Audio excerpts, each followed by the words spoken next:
Hello and welcome back to my channel and my Michael Powell retrospective.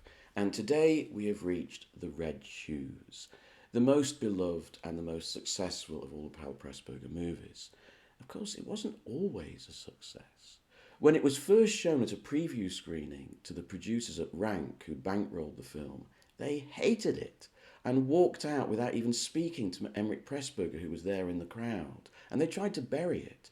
It was only later, when it started being shown in New York, that it became a success. The Americans made Red Shoes a success, as they have done with many British movies, let's be honest. What we've got with the Red Shoes is a complete change in Powell and Pressburger's work and moving towards what Powell wanted to do as a director. They've got away from the war, they've got away from propaganda and those kind of narratives, and now they can move more towards what they're interested in. What Powell was interested in, he was interested in cinema as the complete art form. The art form that could contain all the other art forms: theatre, music, design, dance. And The Red Shoes, which was actually an old script that Emmerich Pressburger he'd had in the drawer for years. He'd originally done it for Alexander Korda. Alexander Korda, actually, interestingly, is one of the models for Lermontov. Many people think it's based on Diaghilev, who was head of the Russian ballet and helped create Nijinsky. But actually, another one of the models Powell has admitted was Alexander Korda himself, who was the great, dominant figure in British cinema in the 1930s. But Pressburger had originally done the script for him. He'd written it in the 1930s, and he asked Powell if he was interested. Powell said, "I'm very interested. This is exactly what I want to do." So this is a landmark moment in Powell's work as a director, moving him towards this kind of total film idea.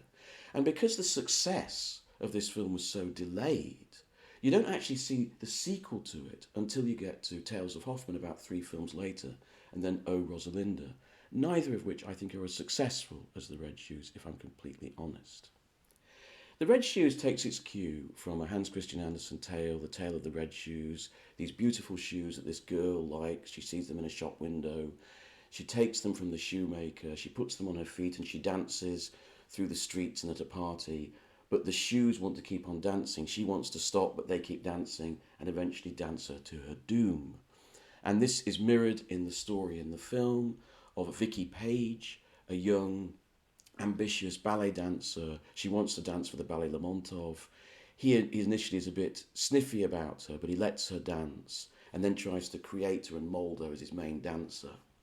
And he's a very dominating Svengali type figure who thinks, apparently, of nothing else but ballet, nothing else but art. Art is everything, art is life. But of course, there are other things in life. As his main dancer says to him, you have to take account of human nature. And Lermontov says, no, you can just ignore it. But Vicky Page finds that she cannot ignore it. She falls in love with the composer, played by Marius Goring. And she falls in love with him and puts that before her dancing.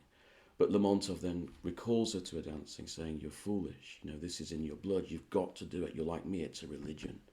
It's not just in your heart. It's in your whole soul. And caught between these two people, she dances to her doom. That wonderful shot at the end where she seems to pull towards that balcony, half consciously, half unconsciously, and then throws herself in front of the train. So Powell is working towards a particular, Powell is a bit like Lermontov, he's trying to force all the elements into his vision. This was a very difficult film to make. Moira Shearer didn't want to do it because she thought it would compromise her life as a dancer, which to some extent it did.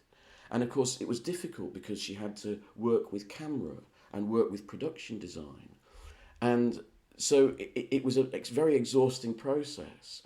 It's also interesting, of course, that art mirrors life in a way, because they got Leonid Massine and Robert Helpman, 2 major ballet dancers who apparently had a bit of a rivalry on set.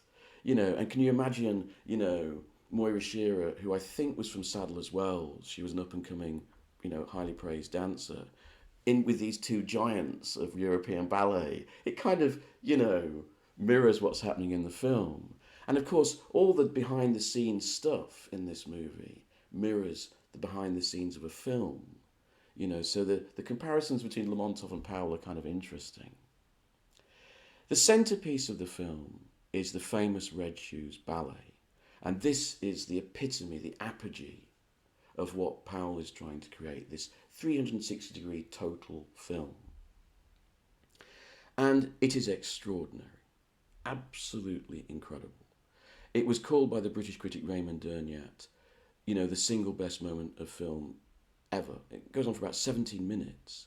And it's just a beautiful fusion of dance, the incredible photography of Jack Cardiff with John Challis as the camera operator.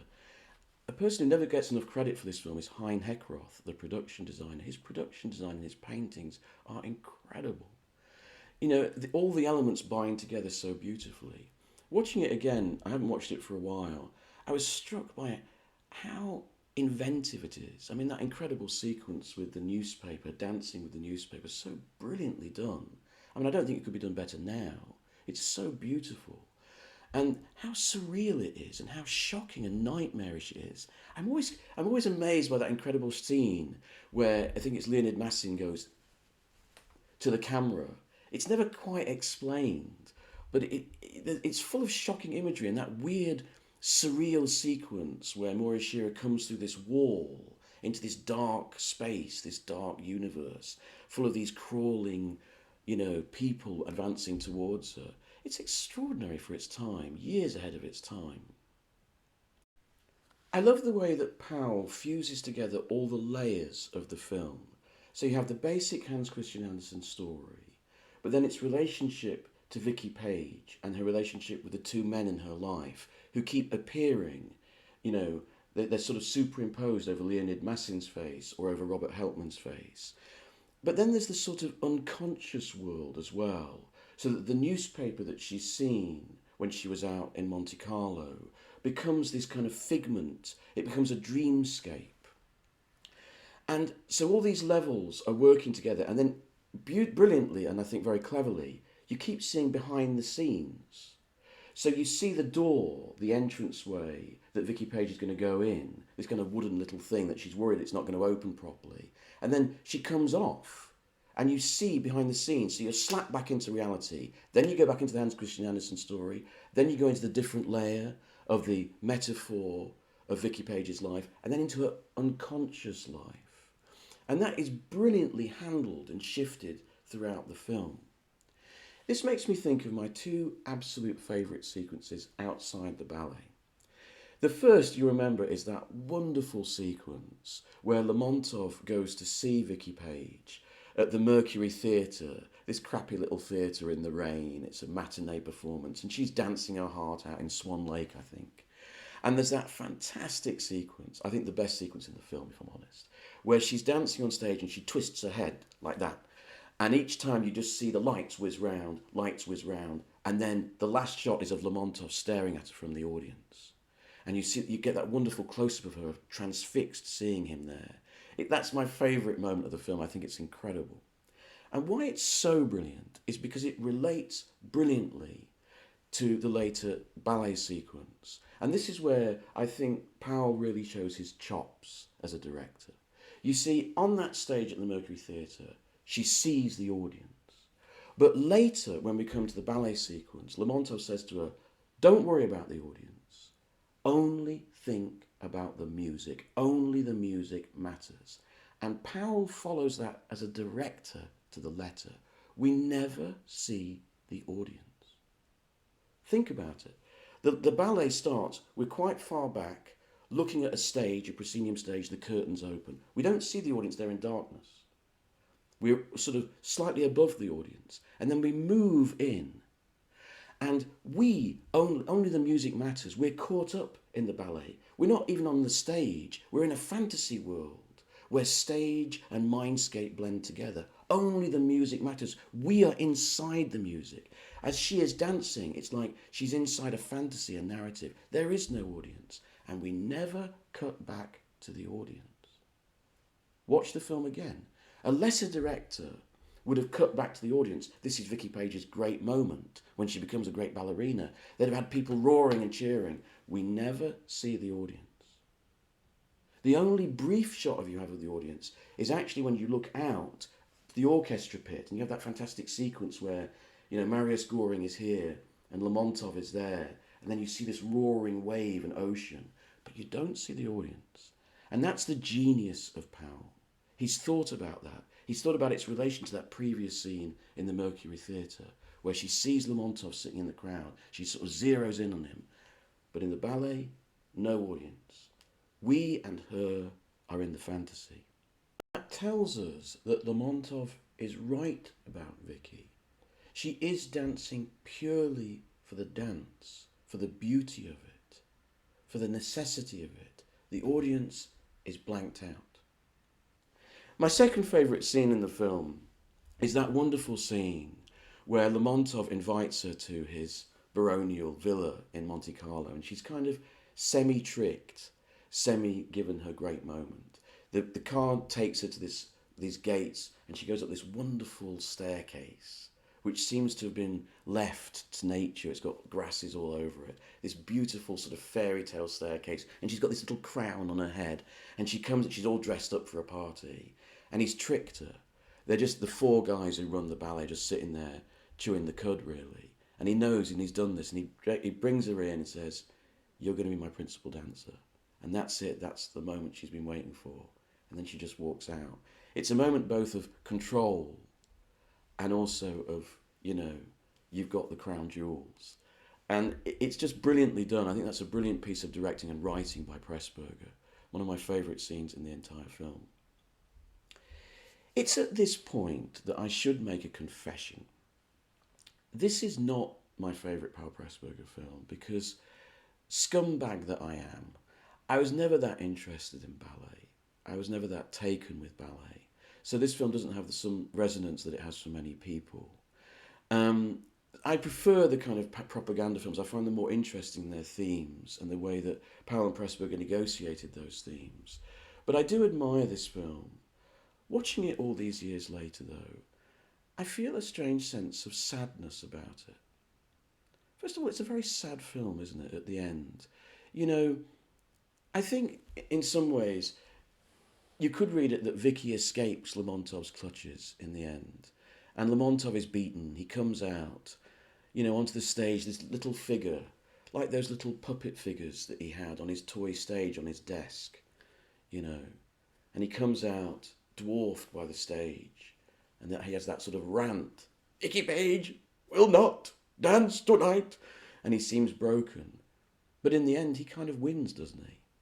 Because he forces the ballet to go on anyway. And Vicky Page, the ghost of Vicky Page, dances even beyond the grave. Even in death, she's not allowed to stop dancing. Somehow Lermontov wins, really. In some ways, Lermontov is a bit like David Farrar in Black Narcissus, a man who thinks he knows everything and has pushed his emotions, suppressed them so much that he's actually breaking himself. Farrar, for example, at the end of Black Narcissus says, "I don't love anybody." And that's his tragedy. And of course, Lermontov does love Vicky Page. His tragedy that he'll only realise that in her death. I suppose also you can't escape the fact that these days she would have been allowed to dance and have a career anyway. It's because of the strictures of society back then and the expectations of a woman that she's not allowed to dance. And we can't get away from that. Talking of looking back from different times, I find it sad watching this film. I know I shouldn't, but like Vicky Page, I'm caught. I want to indulge myself in the fantasy of it, but I can't help seeing the reality. This is a film set in London, 47, 48, not even 100 years ago. And it starts with a group of students lining up for 6 hours to watch a classical concert and a ballet. And they're desperate to get in. And they sort of knock down the doors. "We've got to see some ballet." Did that ever really happen? Is this the greatest fantasy of Powell in this film? Sometimes watching this movie, I keep going back to that line where Lermontov says, "We don't have to take account of human nature, we ignore it." Powell doesn't take account of reality. He ignores it. This whole film is a fairy tale. But, fairy tales always have a basis in reality. Was there that love of ballet, as there was of Nijinsky in the 30s? I think of the Covent Garden Opera House and what it meant then. I think of the Covent Garden next to it, a bustling, working flower market, a working culture. Now it's just a sort of ersatz tourist zone. I shouldn't think about things like this, but like Moira Shearer, I can't help it. I also can't help thinking about the legacy of this film. The legacy of this film, you see, this was the most successful film. Going back to what I said at the beginning, the Americans made this the most successful and most well-known Powell and Pressburger film of all time. But I think in some ways it also led to their decline. You see, as I said, the success was delayed. So Powell and Pressburger went on making 2 or 3 films. Scarlet Pimpernel, The Small Back Room, Gone to Earth, which we're going to look at in the next videos, before finally the success, the tsunami of success of Red Hughes came through, and he made Tales of Hoffmann, and he made O Rosalinda. And by consequence, the more narrative films that Powell and Pressburger made seemed to lose their energy. They seemed to lose interest in the stories, and they were quite mediocre, actually. In some ways, I think Red Hughes, the success of it broke Powell and Pressburger. It broke that special narrative magic they'd created. It's a brilliant, beautiful film, but it had a strange legacy, I find, and I can't quite ignore that. But let's end on a positive note. Let's celebrate this masterpiece. Let's celebrate the music of Brian Easdale and all those moments of great magic, like when she seems to jump into the shoes and the shoes tie themselves to her feet. That fantastic moment when she's trying to cut them off, the knife turns into a twig, she throws the twig and it hits the ground as a knife. All these wonderful, gorgeous moments. This is a film to revel in. Beautiful colour, beautiful settings, a beautiful world. Is it all just a fantasy?